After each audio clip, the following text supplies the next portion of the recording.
지식재산가 사업 이야기를 전해드리는 김기환 TV. 안녕하세요, 김기환입니다. 오늘은 계약서에 반드시 명기되는 내용들, 전문이라고 하죠. 계약서 전문에 대한 소개를 좀 해드리려고 합니다. 뭐 부동산 매매 계약이라든지 근로계약서라든지 뭐 특허 라이센싱 계약이라든지 어떤 계약을 할 때 계약서를 쓰면 기본적으로 공통적으로 반드시 들어가야 될 내용, 그리고 이 들어가야 될 내용에 있어서 주의사항 뭐 이런 것들을 좀 소개해 드리려고 하는데요. 앞으로 여러분들이 살아가시면서 계약서를 쓰실 일이 많으실 거고, 어떤 목적에 의해서 특수한 계약서를 쓰시더라도 요 내용들은 기본적으로 들어갑니다. 이 정도는 좀 숙지를 해두시면 좋을 것 같아서 소개를 좀 해드리려고 하는데요. 계약서 전문 항목, 공통적으로 어떤 계약서든지 간에 반드시 들어가는 게 저는 한 5가지 있다고 보고 있습니다. 첫 번째, 제목. 계약의 내용을 직관적으로 이해할 수 있도록 간단 명료하게 기재되어 있는 거. 이거는 무조건 어떤 계약서든지 간에 그 계약서에 대한 타이틀이 들어가고요. 그리고 이제 요거 여기서부터 굉장히 중요한 내용인데, 이제 계약 당사자의 표시, 명칭, 주소. 그러니까 계약 체결 양쪽 당사자를 반드시 표시하는 것으로 철자를 명확하게 기재해야 하고요.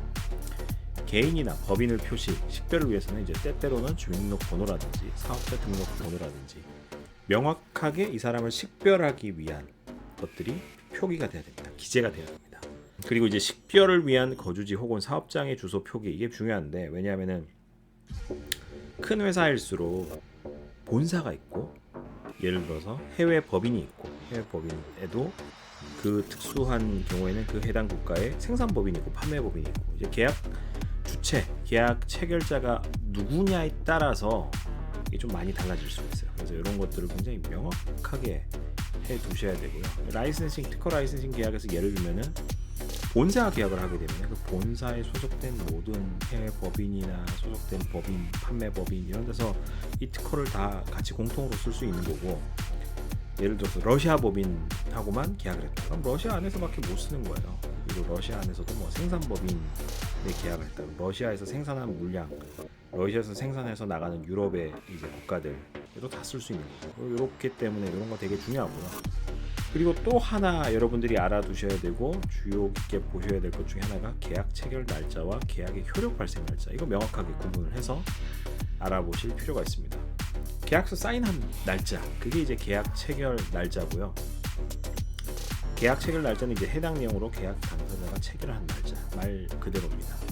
중요한 것은 어쨌든 이 계약 내용이 언제부터 언제까지 유효하냐, 이거 표기된 게 훨씬 중요하죠. 해당 내용의 계약 내용의 효력이 발생하는 날짜. 계약은 오늘 했지만 전세 계약을 예를 들어서 했어요. 그런데 이제 내가 입주는 뭐 2달 뒤에 들어가겠다. 그럼 그때부터 2년 동안 통상적으로 전세 계약의 효력이 발생하는 거죠. 뭐 그런 식인 겁니다. 그리고 이제 근로계약서 같은 경우도 오늘 사인을 했지만은 오늘부터인지 아니면 뭐 한 달 뒤부터인지, 한 달 뒤부터 출근해서인지, 이런 것도 중요하고요. 그리고 여기 또 하나 항상 따라다녀야 될 게, 이 계약에 있어서는 뭔가를 주고받는 것, 대가에 대한 게 명확하게 표기가 되어야 됩니다. 계약 체결 내용에 의해 당사자 간에 지불해야 하는 금액, 예를 들면 이제 계약금은 얼마로 할 거냐, 잔금은 언제까지 얼마로 할 거냐, 그리고 이제 뭐 특허 라이센싱 계약이나 뭐 이런 거 근로계약 같은 경우는 기간별 실적에 따라서 추가 대가 지불 어떻게 할 거냐, 인센티브 어떻게 할 거냐, 성과금 어떻게 할 거냐, 이런 부분 굉장히 중요하거든요. 이게 계약서상에 명확하게 표시를 할 필요가 있고요. 마지막으로 개요. 계약과 관련된 주요 업무의 내용, 계약 체결에 대한 당사자의 의도나 목적, 계약 체결의 경위 등을 간략하게 표시하는데, 이게 중요한 게 의도나 목적, 이거 왜 계약서 썼는지 이런 게 좀 묻어놔야 됩니다. 샘플로 몇 개를 좀 보여드리자면, 일단 대표적인 게 부동산 임대차 계약서인데, 이 표준 계약서예요. 여기 쭉 훑어보시면 이제 소재지, 어디 가지고 계약을 할 건지, 대가에 대한 내용이 다 있죠. 보증금, 계약금, 중도금, 잔금, 이게 다 표시가 되어 있고, 계약 체결을 하는 당사자 누군지, 대리인 누군지, 임차인, 임대인, 공인중개사 누군지, 이런 정보를 다 들어가고, 이제 여기 이제 내용의 표기가 잘 안 된 것 같은데 개요도 다 표기가 되어 있고, 계약 체결 날짜와 계약의 효력 발생 날짜가 명확하게 틀립니다. 이 계약 체결하는 날짜는 여기 사인을 하게 몇 월 며칠 받게 돼 있고, 언제부터 이 전세 계약, 월세 계약, 언제부터 뭐 집을 사고 팔았을 때 소유권이 넘어가는지 이런 거 이제 표기하는 거 되게 중요하죠. 그게 여기에 다 어쨌든 앞에서 소개드렸던 이 전문 계약서 전문 항목이 다 녹아져 있습니다. 이 계약서라면은 기본적으로 이 5개 항목 조항이 당연히 다 녹아져 있어야 돼요.